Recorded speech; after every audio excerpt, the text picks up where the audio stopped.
Hello student, welcome in class. आज हम start करेंगे सिंधु घाटी सभ्यता, इंडस वैली सिविलाइजेशन। तो इसका नामकरण सिंधु घाटी सभ्यता क्यों पड़ा ये हम देखते हैं, या इसको हड़प्पा सभ्यता क्यों कहा गया। इसको सिंधु घाटी सभ्यता इसलिए कहा जाता है क्योंकि सिंधु नदी के किनारे ये जो है सभ्यता विकसित हुई है। ठीक है, और इसमें सर्वप्रथम साक्ष्य कहाँ से प्राप्त हुए इस सभ्यता के, तो हड़प्पा नगर से प्राप्त हुए हैं, इसलिए इसको हड़प्पा सभ्यता कहा जाता है। ये हमने 6-7 की क्लास में भी पढ़ा है, लेकिन इतना पुराना याद रखना बहुत पॉसिबल नहीं है, इसलिए हम फिर से अच्छे से पढ़ते हैं इसको कि हड़प्पा सिंधु घाटी सभ्यता, नाम सुना है तो लग ही रहा होगा। ये नहीं कि बिल्कुल एकदम इससे अननोन थे हम, इसको हम पहले भी पढ़ चुके हैं। हम जो भी चीज़ें हैं ये छोटी क्लास में पढ़ चुके हैं, लेकिन लॉन्ग टाइम तक के लिए याद रख हो पाना ये बहुत मुश्किल रहता है। फिर भी हम एक बार अगर देखेंगे ये सब चीज़ें तो हमें तुरंत याद आ जाएगी। अब जैसे मूल जाति क्या थी इनकी, तो विदेशी मत जो है वो कहा गया है कि विदेशी इतिहासकारों का मानना है कि ये लोग सुमेरिया देश से आए थे। कहाँ से आए थे ये? सुमेरिया देश से आए थे, इसलिए जिन्हें क्या कहा गया है, इन्हें सुमेरियन कहा जाता है। अब स्थानीय मत क्या है वो हम देख लेते हैं। स्थानीय मत ये है कि इनको क्या कहा गया है, द्रविड़ कहा गया है। ठीक, ये हमने देख लिया। अब इसका काल निर्धारण कैसे हुआ है ये देखते हैं। काल निर्धारण के बारे में हम देखते हैं कि कैसे कौन किस अपने जो विद्वान थे या जो इतिहासकार थे अपने अपने हिसाब से उन्होंने कैसे इसका कालखंड का निर्धारण किया है। तो किसी प्रकार का लिखित साक्ष्य न होने के कारण काल का निर्धारण स्पष्ट नहीं है। फिर भी विद्वानों या पुरातात्विक साक्ष्यों के आधार पे इसका काल निर्धारण विद्वानों ने अपने अनुसार बताया है। जैसे जॉन मार्शल जो है उन्होंने बताया है कि 3250 BC से 2750 BC। कार्बन डेटिंग के हिसाब से बताया गया है 2350 BC से 1750 BC। NCERT जो है हमारी मेन बुक जो है NCERT, जिससे यानी कि मेन लिया जाता है, जिसका कालक्रम ही माना जाता है, तो ये है 2500 BC से 1800 BC, तो इसको माना जाएगा। विलियम जोन्स जो है उनके हिसाब से 3250 से 1750, तो लमसम जो है वो 3000 से लेके यहाँ पे 1700 या 1800 BC के आसपास देखा गया है सिंधु घाटी सभ्यता का कालखंड। ठीक है, अब हम देखते हैं कि सिंधु घाटी सभ्यता के समय कौन कौन से नगर प्राप्त हुए हैं और किस वर्ष में उनको खोजा गया है, खोजकर्ता कौन है, किस स्थान पे है वो जगह, और किस नदी के किनारे प्राप्त हुए हैं वो जो नगर है जो। तो सबसे पहले खोजा गया शहर कौन सा है? हड़प्पा, इसलिए सभ्यता को हड़प्पा सभ्यता भी कहा गया है, हमने देखा था। और क्या है इसका वर्ष क्या है? 1921 है इसका वर्ष। कौन सा है? 1921 है। और ये जो उत्खननकर्ता कौन है इस समय? राय बहादुर दयाराम साहनी। उत्खननकर्ता कौन थे इनके? राय बहादुर दयाराम साहनी। और स्थान है पंजाब, और नदी कौन सी है? रावी नदी। तो क्या देख लिया हमने पहले? हड़प्पा शहर, वर्ष 1921, राय बहादुर दयाराम साहनी, और क्या है ये? पंजाब में स्थित है हड़प्पा। लेकिन पंजाब में तो है, लेकिन कहाँ का पंजाब? पाकिस्तान का, not in India. Okay, and Ravi नदी। अच्छा, हड़प्पा को अब कैसे याद रखेंगे? हड़प्पा। अब बहादुर कोई भी चीज़ को हड़पते नहीं है, वो प्राप्त करते हैं, ऐसे याद रख लेते हैं हम। ठीक है, नेक्स्ट है हमारा मोहनजोदाड़ो। अच्छा, ये हड़प्पा जो है वो रावी नदी के किनारे, इसको याद रखने का एक ट्रिक बता रही हूँ। जैसे हड़प्पा का हम ह लेंगे और रावी का रा लेंगे। ठीक, तो क्या हो गया ये? हरा, हरा, यानी एक कलर का नाम हो गया। तो कलर के नाम से हम याद रखेंगे, जब भी हड़प्पा आएगा तो हमको याद हो जाएगा हरा मतलब रावी नदी। नेक्स्ट है मोहनजोदड़ो। मोहनजोदड़ो किस वर्ष खोज हुई थी इसकी? 1922 में। ठीक है, और उत्खननकर्ता कौन है इसके? राखलदास बनर्जी। राखलदास बनर्जी। स्थान है सिंध, ये भी पाकिस्तान में है। कौन सी नदी? सिंधु नदी। इसको हम मैप से भी देखेंगे कि ये पाकिस्तान में सिंध स्थान पर है और सिंधु नदी के तट पे है। ये दोनों जगह मोहनजोदड़ो और चंद्रुदड़ो तो पहले को ये 21, 22, 31 कंटिन्यू है, 21 फिर 22 फिर उसके 10 साल के बाद 31, ऐसा याद रख लो 21, 22, 31। और फर्स्ट तीनों कहाँ पे है? पाकिस्तान में है। ये पाकिस्तान के पंजाब में, ये दोनों पाकिस्तान के सिंध प्रांत में। अच्छा, चंद्रू दड़ो का कौन है? ये नवी गोपाल मजूमदार, नवी गोपाल मजूमदार। चंदहू दड़ो, चंदहू दड़ो से क्या है? चांद, चांद ऐसे याद रख लेते हैं हम, चांद मान लेते हैं चांद। चांद में अपने महबूब की सूरत कौन देख रहा है? मजनू, मजूमदार को मजनू बना दिया है, ठीक है हमने। तो चांद में अपने महबूब की सूरत देख रहे हैं मजूमदार, मजनू, ऐसे याद। ये सिर्फ याद रखने का ट्रिक है ये, इसको बिल्कुल सीरियस नहीं लेना है ये सब चीज़ों को कि किसी का नाम कहीं ऐसा बना दिया, ऐसा कुछ नहीं है। हम सिर्फ इसको एक याद रखने के ट्रिक के हिसाब से बना रहे हैं और कुछ नहीं है हमारा उद्देश्य। जैसे मोहनजोदड़ो, मोहनजोदड़ो का क्या बना सकते हैं हम? जैसे दास, मोहन के बहुत सारे दास थे, ऐसे याद रख लो। या कभी आर.डी. बनर्जी भी आ सकता है, जैसे यहाँ पे राय बहादुर दयाराम साहनी का आर.डी. साहनी आ जाएगा। तो दोनों आर.डी. हो गए तो कंफ्यूज नहीं होना है, ठीक है। ये साहनी है और ये क्या है? बनर्जी है। नेक्स्ट है हमारा रंगपुर। रंगपुर को क्या याद रखेंगे? माधव स्वरूप वस्त्र, माधव ने रंग दिया होली में, ऐसे याद रखेंगे। माधव होली खेलते थे ना हमारे कृष्ण भगवान, तो उसी से याद रखना है। इसका क्या हुआ? किस किसी बुक में 1931 है और कहीं 1953। अब देखो हम 53 वाले 3 देख लेंगे, 53, 53, 53 वाले 3 देख लिए। और रंगपुर, रोपड़ और ये कालीबंगा, पहले हमने ये 3 पकड़ा, अब हम पहले ये नेक्स्ट 3 पकड़ रहे हैं। यानी छोटे छोटे जो है ना पॉइंट पॉइंट याद रखेंगे 3 करके, तभी याद हो पाएगा ये ऐसा। जैसे रंगपुर को कहाँ? गुजरात में। रोपड़ का कहाँ है? पंजाब। कालीबंगा कहाँ है? ये राजस्थान। अच्छा, रंगपुर ये याद रखना है कि ये स्वतंत्रता के पहले प्राप्त हुआ, कहा गया है इसको। रोपड़ को क्या है? सॉरी, रोपड़ को स्वतंत्रता के बाद कहा गया है, क्योंकि इसको ये 1931 अगर मानेंगे तो ये स्वतंत्रता के पहले प्राप्त इंडिया का पहला शहर है और ये स्वतंत्रता के बाद प्राप्त इंडिया का पहला शहर है। ये 1948 हमें आज़ादी मिल गई थी सन 47 में, ये 48 में है, ठीक है। किसी बुक में 53 दिया है इसलिए मैंने दोनों लिख दिया है। रोपड़ का यज्ञदत्त शर्मा, इसका कैसे याद रखेंगे हम? पंजाब में है। रोपड़, यज्ञ जब होता है तो धुआं निकलता है तो क्या आते हैं? आग से आंसू, तो क्या हो गया? रो दिए हमने, तो यज्ञ से रोपड़, ठीक। कालीबंगा, कालीबंगा का देखो, कालीबंगा का मीनिंग क्या होता है? काले रंग की चूड़ियाँ, काले रंग की चूड़ियाँ। अब काले रंग की चूड़ियाँ कौन पहनी है? एक राजस्थानी लेडीज़ पहनी है, ठीक है, राजस्थानी लेडी है वो क्या पहनी है? काले रंग की चूड़ियाँ। और काले के साथ साथ कौन सी चूड़ी पहनी है उसने? लाल भी पहनी है, ऐसे याद रख लेते हैं, लाल। और क्या घोषणा कर रही है वो?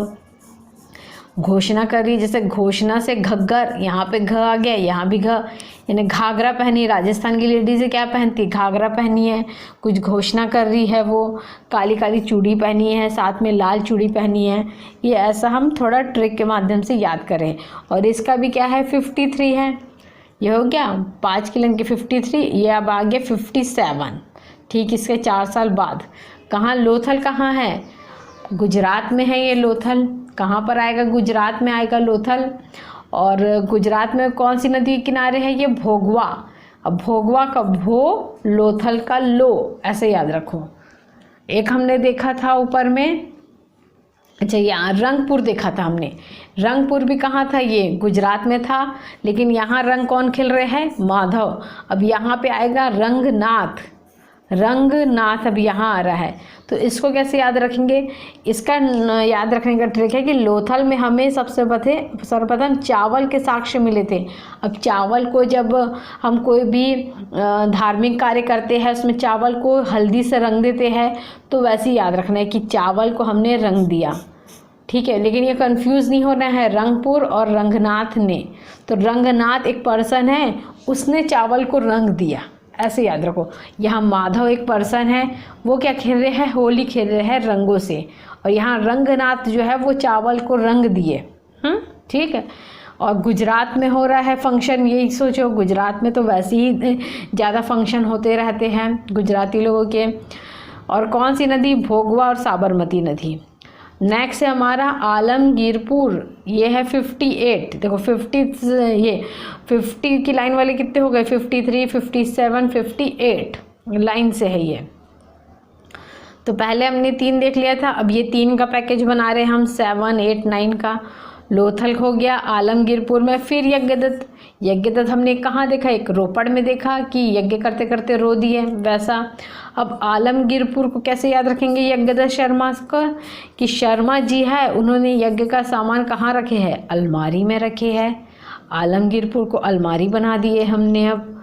तो ये हो गया अलमारी, ये आलमगीरपुर यज्ञ। अब यज्ञ का सामान रखा है तो बार बार हिल रहा है वो अलमारी, तो हिंडन ऐसा याद बना लिए हमने। कहाँ पर है, ये है आलमगीरपुर, यूपी में है ये। ठीक है।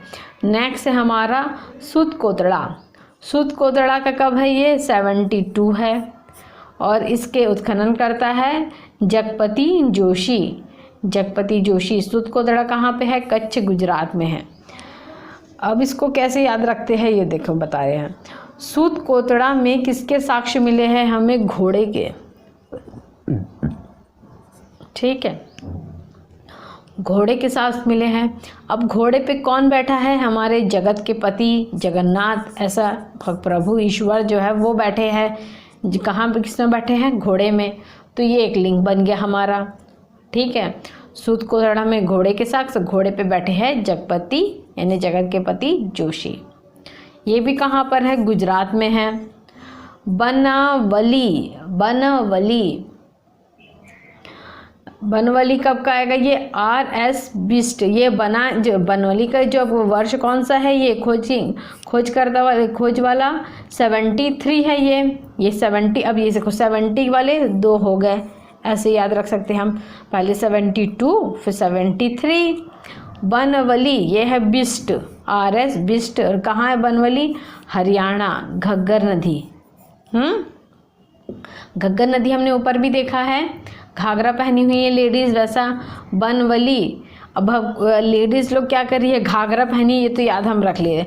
और क्या सामान कुछ बना रही है, वो कुछ खाने पीने का बना रही है, वो भी बेस्ट बना रही है, ऐसा याद रख लेते, बिस्ट से बेस्ट। ओके। अब नेक्स्ट हमारा मांडा। मांडा को फिर से जगपति जोशी ने खोजा है। कब, 1982 में। 82 का एक है ये, 80 वाला, फिर 90 वाले 2 है। मांडा को जगपति जोशी ने खोजा। अब कहाँ पर है मांडा, ये जम्मू और कश्मीर में। जम्मू और कश्मीर में, चिनाब नदी के किनारे। तो मांडा कहाँ पर है, जम्मू कश्मीर, मतलब टॉप में है। और टॉप में किसको रखा जाता है, भगवान को ही, जगतपति को। तो ये ऐसे ही लिंग बना दिए हमने। धौलावीरा। धौलावीरा का हम लेंगे वीर। ठीक है। वीर कैसे काम करते हैं, बेस्ट काम करते हैं। एक बनावली का भी देखा था हमने, बेस्ट, लेडी बेस्ट का चीज़ बना रही है, ऐसा। धौला वीर क्या करते हैं, बेस्ट काम करते हैं। और वीर कौन होते हैं, जगत के पति। यानी 3 जगह जगपति आ गया है, एक सूत कोतड़ा में, एक मांडा में और वीर में, जगपति जोशी। ये भी कहाँ है, कच्छ गुजरात में है। धौलावीरा भी कच्छ गुजरात में है। राखीगढ़ी। राखीगढ़ी हरियाणा में है। बनावली हरियाणा में है। इसको मैं जो है ना मैप के थ्रू बताऊंगी इसको। इससे क्या होता है कि मैप के थ्रू बनाने से क्या होगा कि हमारा जो लोकेशन है वो अच्छे से ट्रेस हो जाता है। अभी तो हमने याद कर लिया कि यहाँ है, लेकिन हम भूल जाएंगे ये, इसलिए एक बार मैप ड्रॉ कीजिए। मैप में जो जो जगह जहाँ जहाँ है उसको लोकेट कीजिए, एक बार नहीं 2 बार ट्राई कीजिए। हमें ये याद रखना जो है वो ज़रूरी है। ठीक है। तो हमने मांडा देखा। मांडा कहाँ कब खोज हुई है, 1982 में, जगपति जोशी ने किया है इसको कैसे याद रखेंगे हम, जगत के पति। जगत के पति जो है वो कहाँ पे है, टॉप में रखे गया है उनको, यानी जम्मू कश्मीर। जम्मू कश्मीर, जम्मू कश्मीर टॉप में है ना, तो इसलिए जगत के पति को भी टॉप में रखा गया है। धौलावीरा, धौलावीरा, वीर से याद रखेंगे, बेस्ट काम करते हैं वीर। और वीर कौन है? जगत के पति जगदीप जोशी। ठीक है, कच्छ गुजरात में ही है। राखी गढ़ी, राखी गढ़ी कब? 1996, धौलावीरा 1990 में। अमरेंद्र नाथ, सूरजनाथ, रफ़ीक मुगल। ये स्पष्ट नहीं है, 3 पर्सन का नाम दिया गया था तो इसमें स्पष्ट नहीं है कि किसने खोजा है। ठीक है, राखी गढ़ी का ये 3 पर्सन है। कहाँ पे है ये? हरियाणा में। ठीक है, तो हमने ये देख लिया है कि कौन कौन से नगर हैं, किस वर्ष इसको खोजा गया है, इसके उत्खननकर्ता कौन है, और स्थान और नदियों को देख लिए। इनको एक बार हम मैप में भी देख लेते हैं। इससे क्या होगा, हमें जगह लोकेशन जो है वो अच्छे से ट्रस्ट चाहिए। आप लोग भी 1-2 बार मैप में इसको बनाने की प्रैक्टिस कीजिए, कौन कौन सी जगह कहाँ है, क्योंकि स्टेट वाइज तो मैंने बता दिया है कौन सा हरियाणा में है, कौन सा राजस्थान में है, कौन सा गुजरात में है, कौन सा यूपी में है, कौन सा महाराष्ट्र में है। तो इसको एक बार जो है वो मैप के थ्रू बनाएंगे तो और ज़्यादा अच्छे से आपको ट्रेस हो जाएगा। ठीक है, हम देखते हैं मैप में इसको। ये देखिए मैंने एक बनाया है सर, रफ टेप का ही बनाया है, आप लोग भी प्रैक्टिस करने के लिए बना सकते हैं। मांडा जो मैंने बनाया, देखिए जम्मू कश्मीर टॉप में है मांडा। मांडा के कौन थे? जगपति जोशी टॉप में, इसलिए मांडा जम्मू कश्मीर में। किस नदी के किनारे है ये? चिनाब नदी के किनारे। अच्छा, हमारा मेन जो है हड़प्पा, ये देखो हड़प्पा जो सबसे पहले खोजा गया है, ये किस नदी के किनारे है? रावी, हरा। ठीक है, रावी। जैसे मोहनजोदाड़ो है, ये मोहनजोदाड़ो, ये किस नदी किनारे है? तो मोहन का मो, सिंधु का सी, मौसी, ये मौसी हो गया, तो ये सिंधु नदी के किनारे है मोहनजोदाड़ो, चंद्रभूदड़ो। और सबसे जो है पश्चिम में कौन सा पड़ेगा? सुतको गेंडोर, ये बलूचिस्तान पाकिस्तान में है। ठीक है, सुतको गेंडोर में सबसे पश्चिमी पड़ेगा। सबसे पूर्वी कौन सा है? आलमगीरपुर, यूपी। हिंडन नदी, अलमारी हिल रही है, हिंडन नदी। यहाँ पे कहाँ है? ये महाराष्ट्र में दैमाबाद, सबसे साउथ का पड़ेगा ये दैमाबाद, बहुत बड़ा भी है ये। लेकिन सबसे बड़ा जो है वो क्षेत्रफल की दृष्टि से भारत का जो है वो धौलावीरा है। और पूरा सिंधु घाटी सभ्यता में क्षेत्रफल में सबसे बड़ा है हमारा मोहनजोदाड़ो। ठीक है, और दूसरे ये इंडिया में कहा गया तो धौलावीरा। और इंडिया का सबसे पहला कौन सा था? रंगपुर, फिर लोथल, आज़ादी के बाद प्राप्त हुआ है ये।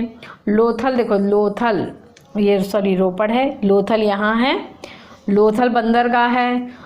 सुतकोतड़ा का जगपति जोशी, यही इसका भी है। ठीक है, ये देखो कालीबंगा घग्गर नदी किनारे राजस्थान में है।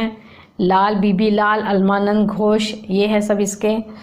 ये 1-2 बार प्रैक्टिस करने से हमें बिल्कुल जो है ना वो लोकेशन याद हो जाएगी। धौलावीरा, रंगपुर, ये सब गुजरात में पड़ रहे हैं।